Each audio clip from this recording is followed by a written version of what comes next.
Hello, everyone. This is Melinda Russell with the Women's Motorsports Network podcast. And my guest today is Liz Prestella. Liz is going to tell us first a little bit about herself so we can get to know her a little bit better. And then we're going to find out how this beautiful young woman got interested in motorsports. So, Liz, share about yourself, your family, your pets, whatever you're comfortable sharing. I grew up in Lake Tahoe, California, with two older sisters and my parents. I moved to North Carolina 3 months after I turned 18 to pursue a career in racing. I always watched racing as a kid. We would go on our family trips together, and I just got a passion for it. When I turned 15, I wanted to take auto shop so I could work on my own cars and not be stranded. And as soon as I started working in auto shop, I was like, I need to do this for a living. Like, this is what I enjoy. So I moved out here, took a couple years, did trade school, and then I started as an intern at a truck team, and that's what got me into NASCAR. I also have a black cat named Jinxie. She's wandering around right now. She's unimpressed that I'm not snuggling her anymore. Yeah. Cats have their own idea of how things should go. Yeah. I have an 11-pound Shih Tzu. I've had him now for almost exactly 2 years, and he is just absolutely the best. And he loves to snuggle, but when he's done, and then he gets down. But oh my gosh, we love our pets, don't we? Yeah. It's like she's like, all right, I need attention right now, and she'll just like lay in my lap, and it's like, okay, I guess I'm not moving. Yeah, Like I'll just hang out, especially with how I've been home a little bit more. She's been enjoying the fact that I've been home because I've been enjoying what little off season we get. right, right. And so she's taking advantage of that. Yeah. And then when you go back to work, is she good while you're gone, or does she get into mischief? She tries to, but I've started closing doors to certain Oh, rooms so that she can't get into the mischief. And then as soon as I get home, she's waiting at the back door for me, and I have to pick her up and snuggle her and carry her all the way to my room, keep snuggling her, and then I can set her down so I can change out of my work clothes. But she yeah, requires that post work snuggle every yeah, day. yeah. Sounds normal for a pet for Yeah. sure. So, Liz, you moved when you were 18 years old from California to North Carolina. Yeah. Your parents probably thought you were crazy, or did they say, okay, this is what your passion is, go for it? They were very supportive. I'm very lucky that I have very supportive family. I know that a lot of women in industries don't have that, and I didn't realize how much that was until I started getting to know more women in like trades and construction and racing, and it's like a lot of them have a hard time with that support. It's like the minute I told my parents this is what I want to do, they're like, as long as you're sure about this, like we support you 100%, but if you aren't 100% sure, don't do it because this is a big move. And I was like, yeah, this is what I want. Like, I'm committed.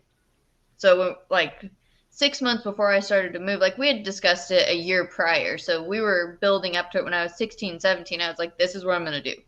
And we had started working on figuring out where I was going to live, getting stuff sorted, figuring out how to get my car out here because I have an 88 Camaro that is my baby. It was my grandma's originally. She bought it brand new in 87. And that is my most valuable item in my entire life. And so we Yeah. had shipped that out here. We had shipped 13 boxes of my stuff, and then when we got here, we had bought furniture. Like Okay. we were like, we're just gonna buy furniture. It's easier than trying to ship stuff. Absolutely. Yeah. And it would have cost you just as much to ship it as it was Yeah. to buy new. So, yeah, for sure. Like even shipping my car, I think was $1,400 total, which Yeah. isn't bad given that it's a Camaro with No. 7-inch ground clearance, so it had to be on a certain trailer, and it moved 2,300 miles. Right. That's really not a bad price for that. And tell me, what year was that? It's an 88, so it's actually older than me. Right. No, what year did you move? I meant I moved in 2007. 2007. Okay. So you've been out there a while. Yeah. So that's home now, isn't it?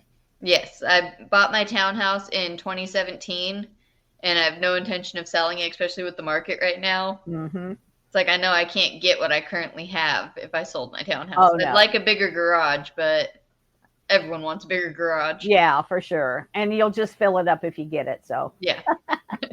that's for sure. So, I mean, yeah, you watch motorsports and stuff as a kid, but a lot of kids watch it, but they don't necessarily want to go to work in it. So, what was it that made you so passionate about it that you moved across the country and wanted to work in motorsports? I think it's just the mechanics behind it because my dad always worked on cars. My grandpa Al always worked on cars. My grandpa Frank actually had a Cadillac dealership and worked with Dayco with the belts. So I had a lot of car history in my family. It wasn't necessarily racing, but it was all around the cars. And then with us going to the races all the time, I saw how much went into a race, and we would watch it on TV. Like that was what our routine was on the weekends. If I wasn't playing soccer, we were watching racing. So I just got so fascinated by the mechanics behind it. And I was like, I want to go do that because there's so much more to it that people don't see. And I knew that even at 12 years old, that we don't see everything. And wanted to know more about that. So when I first went to my races and I saw like there's tech and I started seeing more of what it was, I was like, I really want to do this. Mm-hmm. Yeah. And, you know, so many people don't even think about what goes on to get the cars on track. And I've had this conversation with people before, you know, as fans show up at the track, sit down, get our snack, watch the races, go home. We don't think about the fact that maybe you've been there all weekend, Liz, you know, with your NASCAR team doing tires or what, excuse me, whatever they have you doing that weekend. And it could be, I know, 100 degrees in the shade, and you could be out there for hours and hours, and people don't realize about that. Do you want to share a little bit about what you do as far as a job? I'm a tire specialist. I do parts, and I'm also a teardown mechanic, and I do all of our underwing maintenance. So the underside of the car, because I work in the Cup Series, is solid carbon fiber. So I'm responsible after the race of going through it, inspecting it, make sure there's no cracks, make sure there's no damage, seeing if there's anything going on with them, getting them clean, stripped, and ready to go back on a race car. So I do that. I also manage the inventory on it of what we have as a company, along with helping with parts ordering. I handle all the covers for our team. I handle special projects. And then when I go to the track, I do tires. I work on the car. I help pull the insides of the cars out because I'm smaller, so it's easier for me to pull a seat out. So I do a little bit of everything. I'm more of a utility knife. Yeah. When it comes to all of that. Yeah. But like I said, it could be 100 degrees at the track. It was that hot in Chicago, I think, one weekend when we were all there, and other places too. And so, you know, it might sound fun, and at times it is fun, but it's a lot of work. It's long days, and it could be, you know, miserable temperatures. So you have to be passionate and love what you do, or you wouldn't stick with it. Yeah, like before we switched to this impound qualifying with the short practices, I've been doing tires now for 13 years. Initially, like we would do a full 3-day weekend. We would get to the track, we'd do 5 sets of tires, we'd practice, we'd qualify, we'd get more tires. Then the next day we would do 2 more practices, and we would be at the track 25, 30 hours just in those 3 days, especially hot weather, rain. Like we work no matter what the conditions are. The only time we aren't allowed to technically work is when there's lightning in the area for safety reasons. But if we're inside, they don't necessarily stop us. It's if you're standing out on pit road, right, or if we're standing under a tent doing tires, like, hey, don't stand under the metal tent while there's lightning in the area. Yeah, for sure. So, you know, that's just one little bit of what goes on to get those cars out there, because there's a lot of other guys and gals who are doing similar jobs, different jobs, but they're doing the same hours and things that you are. So, you know, it's something I hope people think about, that we take racing and those teams and stuff kind of for granted, that they're going to be there and they're going to be racing on a certain weekend when we want to go watch. And it's a lot of work. It's a lot of money. And we need to be, I think, a little more appreciative of all those folks for sure. Liz, do you have a most memorable moment in your career with with NASCAR or any kind of racing? It's hard to say. I've had so many amazing moments. Like we've won races. Of course, I haven't been on the car that won that weekend, but with the team I work for, we're all one big group. So I've been to Victory Lane with that team. we've gotten a lot of cup wins, so we've been able to celebrate at the shop in that manner as well. But I've also made so many friends and so many memories with my friends and so many memories with the drivers and things we're doing at the track, because a lot of us in racing, because we travel so much, we try to do stuff in the towns we go to. Yeah. So like I've been to Dealey Plaza, I've been to the Grand Canyon. Like we try to go to places where we're like, all right, what historical like event happened in this town, or what's something cool we can go see. So we try to do that on the weekends whenever we have time. So it's I've gotten to experience a lot Yeah. that most people don't get to experience because we do travel 40 weeks a year. We go all over the US. Mm-hmm. We have that option, just like we get to go to Daytona twice a year. And it's nice to get to go to Daytona in February because in North Carolina it's pretty cold. Yeah. So it's like getting to go to the beach for 4 days is great. Exactly. And we're having a blizzard today. It's snowing. I think we've got maybe 2 or 3 inches on the ground today so far Yeah. here in Kalamazoo. So, yeah, going to Daytona in February sounds like a wonderful plan for sure. Yeah. Yeah. But then we also get the times like when we went to Texas a couple years ago and we got stuck in Texas for 5 days because it just kept raining. And it's like Mm-hmm. we just found ways to occupy our time because we were at the track until we raced. Yeah. There's no going anywhere else. So it's hard for me to just pick one memory Yeah. of something that was like huge to me. Like I got to take my parents to Daytona this year. It wasn't the 500, but it was the second Daytona race, and they really got to enjoy that because they hadn't been in the pits at Daytona before. Okay. They'd been in the grandstands, but normally they go to Vegas with me. But I had wrist surgery the week of Vegas this year, and I was like, I'm definitely not going to Vegas because I'm going to be recovering from surgery. Right. So they're like, all right, we're going to go to Daytona then because we know that's one of your races this year. Yeah. Yeah, for sure. So fun. So fun for sure. So, what's been your biggest challenge being a part of a race team? Being a female is Yeah. usually it because I have no problem working hard and getting stronger and not having any limitations because of my size. Like I'm 5'5". I'm not exactly a big person. Yeah. And so I'll work out. I'll make sure I'm in shape. Like I don't let my size slow me down. But just being a female isn't always easy because you have a lot of the old stigmatisms of, well, women don't belong in the garage or they don't know what they're doing. But if you meet anyone that's actually worked with the female on race cars, they'll say the females are more detail oriented. They know what's going on. They pay attention to the details more. Like my guys can come up to me and they're like, you know that thing that you got me like the other day that it was shaped like this. It was a thing for the thing on the thing. And I was like, all right, yeah, here it is. And they're like, where's this? And I'm like, all right, third row, second shelf down, back Yeah. corner. And it's Yeah. like a lot of them don't have that. Just like in the haulers, they're like, all right, where's this? And I'm like, all right, it's in here, this drawer, on this side, this area. Yeah. Yeah. That is so true. So, so true. And, you know, they know who to go to ask. Yeah. Yeah. They know that it's you that's going to know the answer to that.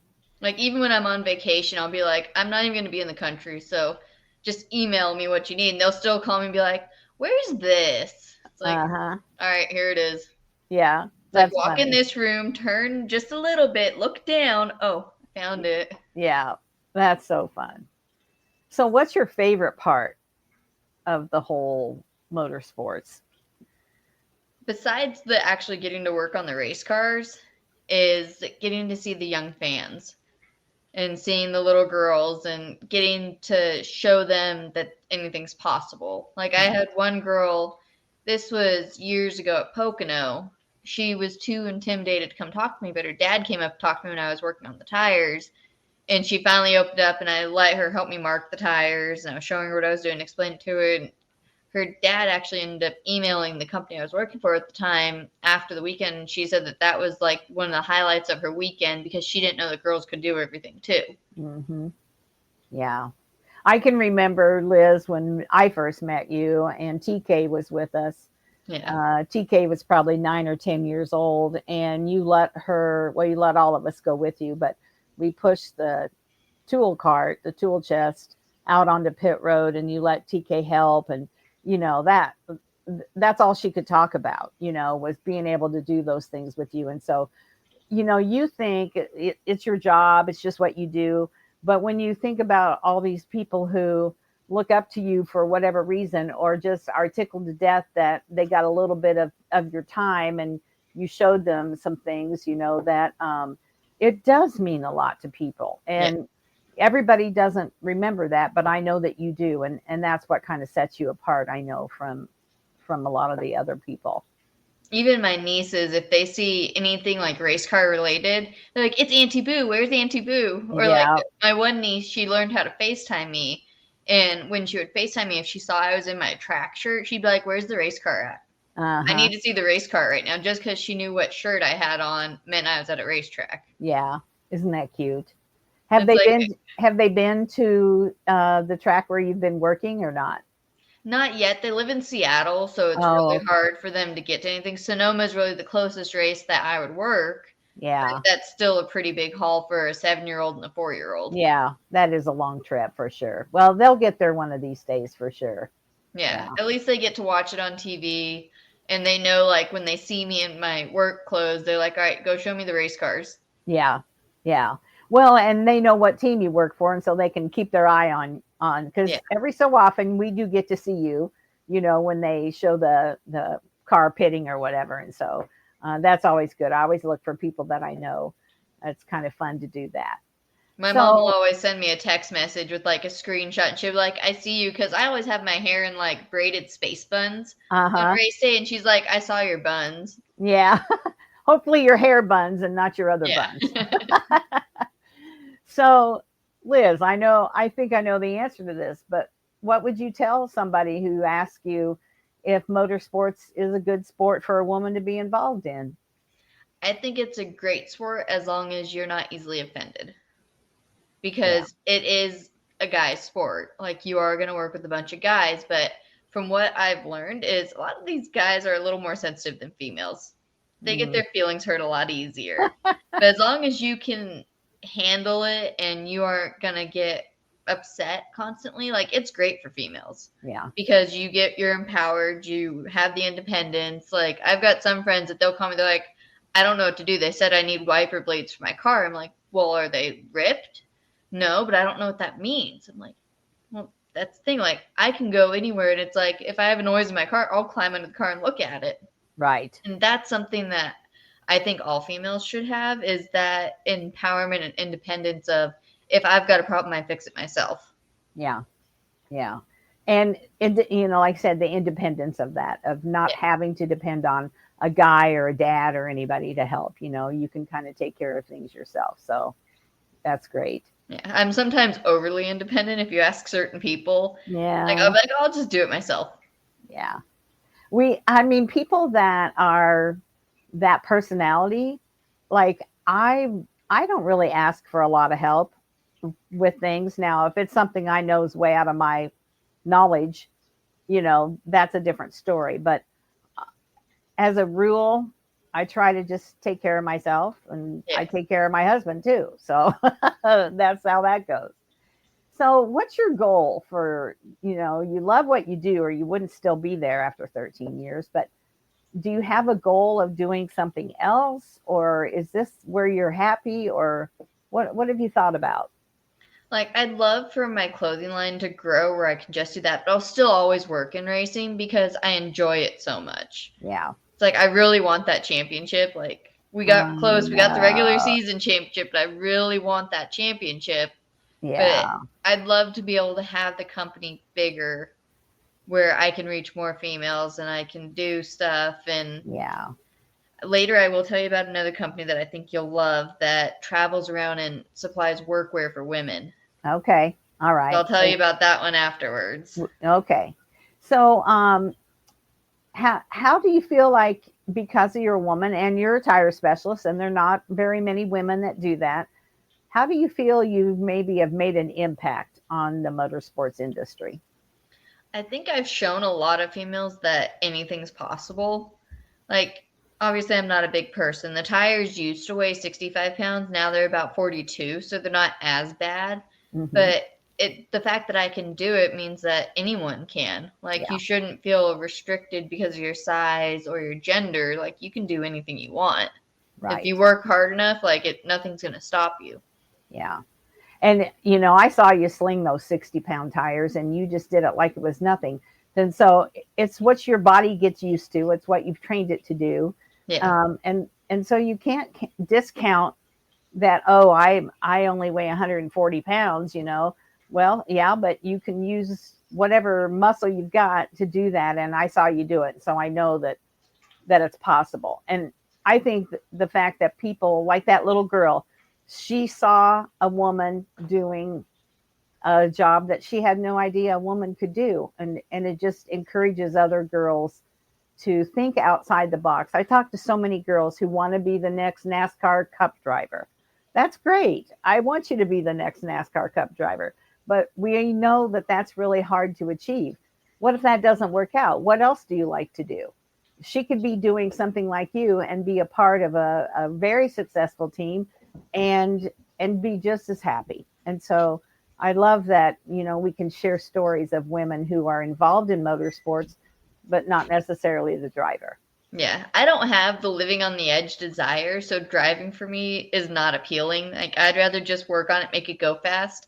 I don't want to get behind the wheel. Yeah.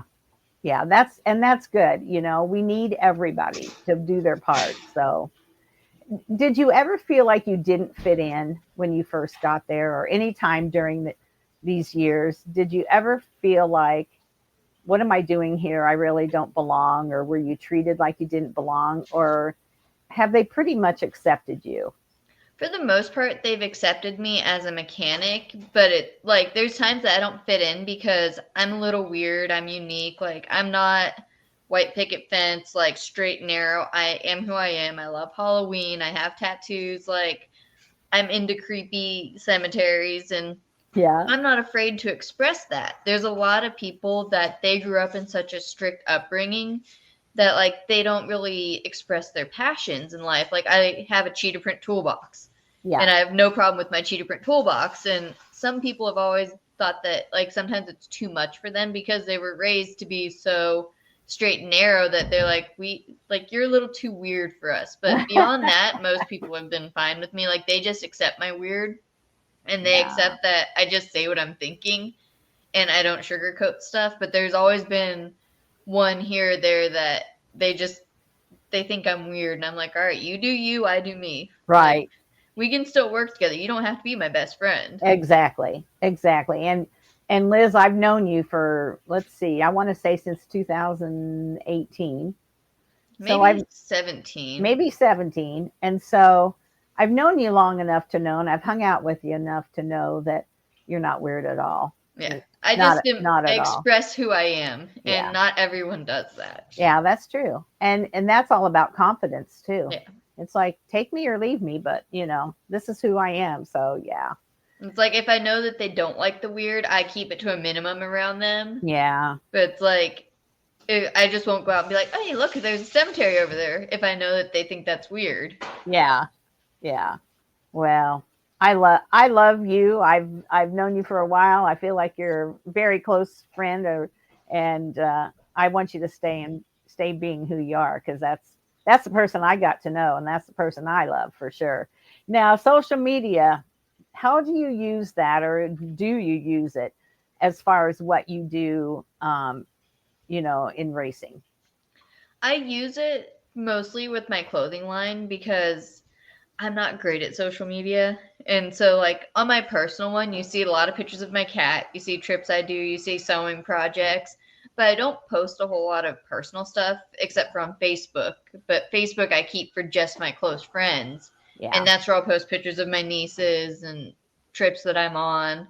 Right. But I use it for the clothing line to empower women a lot. Like I do a Monday motivation every week Mm-hmm. where I do a quote that's just empowering to being who you are, where you work, and I Yeah. try to do everything that's empowering to females. And if I see people that are derogatory in the comments, I remove them instantly. Yep. Absolutely.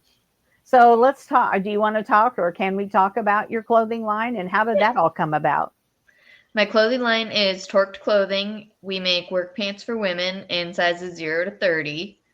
It came about after when I was in high school. I originally thought of the idea. I started at high school auto shop. My sophomore year, I took, I think, 6 classes in high school because I had extra credit. So I was a TA. I took regular auto shop. I took the advanced auto shop.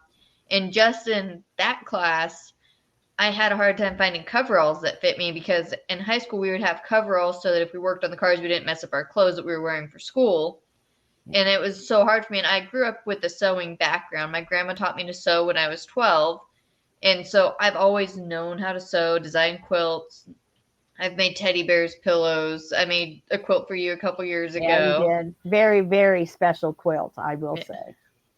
And so in high school, I was like, well, I'll just make my own stuff one day. Like, I don't have a problem figuring that out.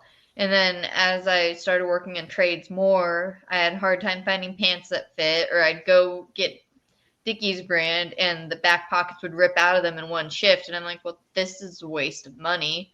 And I had such a hard time with the pants because I'm also not built like a twig. I played soccer since I was 3, so I have bigger thighs, I have bigger hips. I work out a lot, so I'm not skinny, but in that sense. And I had a hard time finding clothes that would even fit my shape. And when I got to racing, I was like, well, maybe someone in NASCAR has a solution because it's NASCAR. Like, it's a big sport. Right. Someone's bound to have found pants that work. Well, all they had was like police tactical pants. And I wore those for a couple years and I was like, well, these are okay, but like I was blowing the knees out of them. They weren't that great. All the guys had like 15 different options. I was like, well, this isn't fair. Like, right. Why can't we have an option too? So that was when I started coming up with the concept of TORQ'D and figuring out how to manufacture pants for one, because I come from mechanics and automotive and I don't come from manufacturing or fashion or business. Like I had no business experience prior to this, aside from helping my mom with accounting because she was an accountant. Mm-hmm. And so I knew how to do QuickBooks. Yeah. So I was like, I don't know anything else beyond this. I used Google a lot. With how we would travel, we would only be home 3 days a week during the season. So when we were sitting on the plane waiting to take off, or when we were sitting in the hotel, I would just be Googling information, trying to find factories, trying to find pattern makers. And it took a couple tries before I finally figured it out. Yeah. And you've been with me for most of those trials. I have. But now I've got sizes 0 to 30, so I cover a very large range for women. Yeah. Hopefully in my next batch I can add some long into it. Right now they have a 34-inch inseam, which covers most women, unless you're over 5'9". Yeah. And there's a few women that are tall, but overall you can meet the needs of 80 or 90% of the women that need those pants. Yeah. And I do offer shortening alterations on them because I can sew. Yeah. So as long as they don't mind that the double knee on them doesn't move, I can take some length off of it for them instead of them having to take it somewhere to get altered. Right. Yeah. So spell TORQ'D because some people may not understand. It's TORQ''D. Right. So if they Google TORQ'D, they can find, your pants and you used to have some other things too. I do shirts. I have jackets, bags, yoga mats, hats, water bottles, cups. I try to have a little bit of everything. Right. I even have bandanas that are dog size and people size. Oh, nice. And I try to constantly add stuff, and I try to make it where it's not like the girly, bedazzled, glittery pink. That's just too much. Like, I've got a shirt on right now. You can kind of see it. It's got the traditional V8 with the colors on it, and it's got a little logo right there. Yeah. And so I've tried to make it where the shirts you can be worn by anyone. Yeah. Yeah, it's not a girly shirt. Yeah. It's a racing shirt. Yeah. I want to be able to wear it out on town. If I want to go out and hang out with a bunch of people, I don't want to be like, oh, this is just like a girly shirt I wear when I go to the racetrack. Like, I want something that you can wear everywhere. Yeah, exactly. So I encourage everybody, check out her website because she does have some really cute stuff. And I'm telling you, if you try to find pants that fit and you're a woman, they're not out there other than you, as far as I know. I mean, there may be a few more companies now than when you first started, but there's not very many, if any. And so Liz does a great job. Like she said, she made a very special quilt for me after my son passed away. Then she made a couple more for me later for my daughters. And so she's quite the seamstress, and she's actually quite a good business woman as well, because she found a need and she figured out how to supply the need for the women. So, everybody, a lot of people know the problem, but they don't know the answer. And so you were determined that you were Yes. going to find the answer, and you did. So, yeah. So, Liz, what have we not talked about that we should share with our listeners?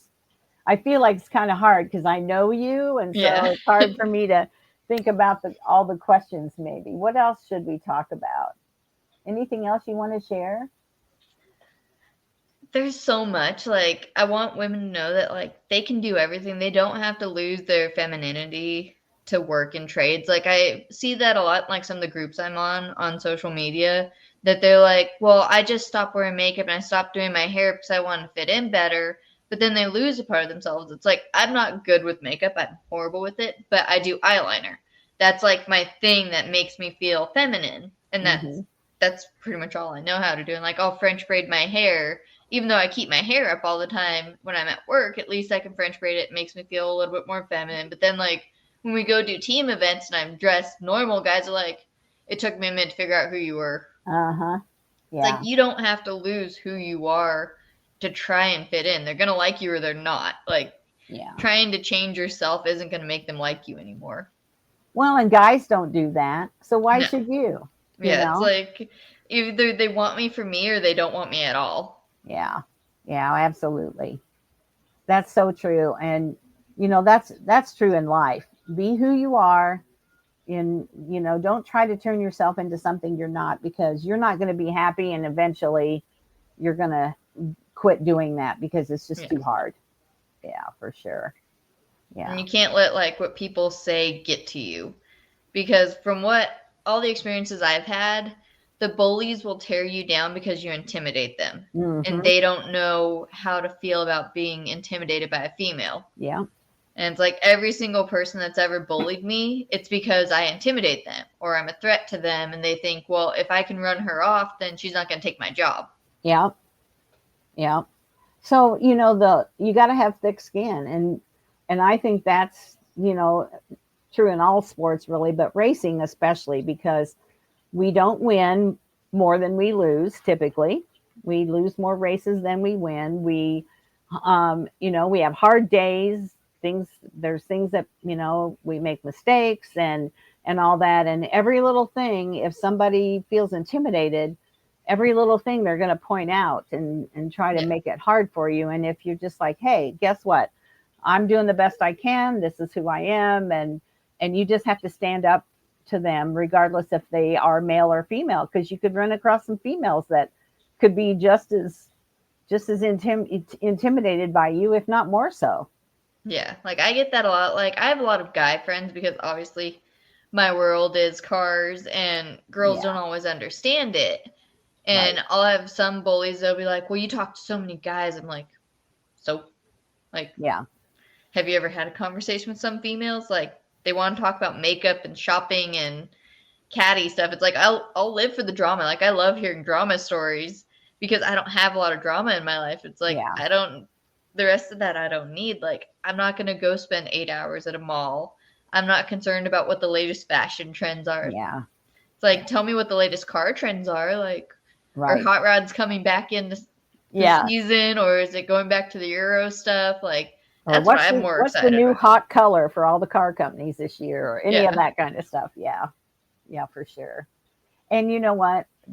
It takes all of us in all of our differences, and really we're more alike than we are different anyway. But I don't want you to be like everybody else. I want you to be the person that you are, and being able to figure out who you are, and then being okay with it, and then not letting anybody try to talk you out of being that person. Yeah. Those are all life lessons. And a lot of conversations I have when I record podcasts are, racing is one of the best sports as far as teaching life lessons to little Yeah. kids and even to big kids, because you're always going to be a kid to me, Liz. Always and forever.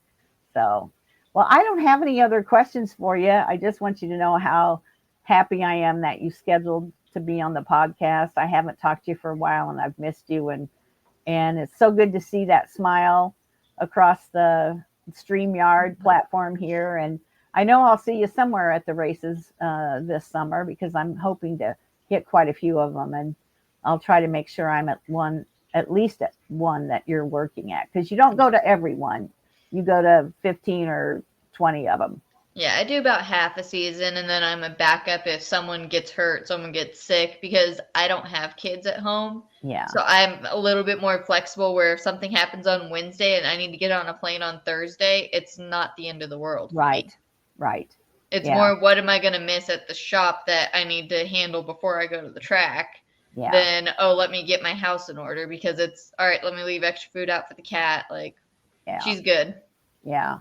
And, you know, you've taken on a lot more responsibility at the shop since I've known you. And so, you know, that's something that you got to make sure is ready to go. And then you get on the plane. And so, yeah, it's good they have you in their corner. Yeah, like right now is a super busy time because a big misconception is the off season. We all just go on vacation and we don't work. But in reality, it's we're working harder during the off season, getting maintenance done, fixing the haulers, fixing the toolboxes, rewrapping everything, getting everything repowder coated. It's like we're constant moving up until the time we load. Like we take a deep breath after we leave for Daytona, because then we can finally relax and be like, all right, we're ready to go racing again. Yeah. And parts and things, you've got to have those all there ready to go for when you start. You know, I know they build those cars all the time and redo them or whatever, but that probably never stops. That's a year-round thing. Yeah. It's like our slow time in the parts department is like October. Yeah. Just because it's in between, like you're already building out for the rest of the year, but you don't want to order stuff for next year yet because of budget purposes. Yeah. So it's like that's a slow month, and then soon as Phoenix is over, it's back to chaos. Yeah. Yeah, for sure. Well, Liz, I've enjoyed seeing you today.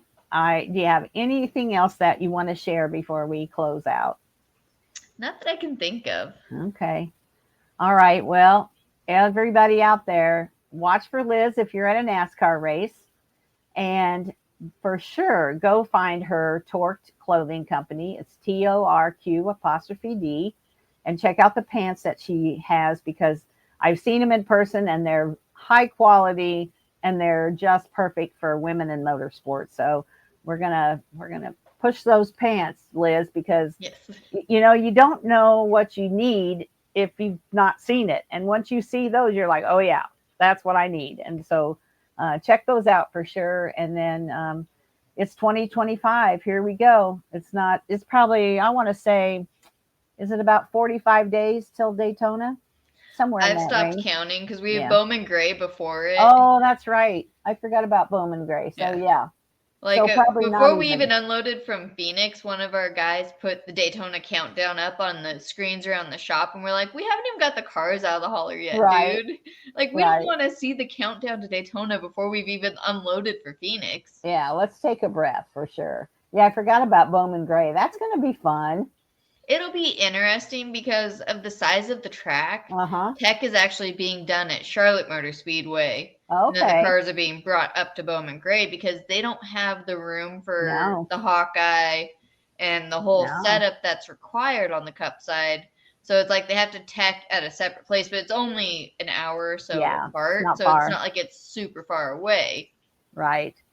Yeah, that's going to be interesting to see what happens there. So I'm ready for the season to start, but as long as there's football on, and then, you know, I love college basketball. I love college football. And so as long as that's going on, I'm okay. But when you get to that spell where football's over, NASCAR hasn't started yet, then I'm lost for 2 or 3 weeks. I don't know what I'm going to watch.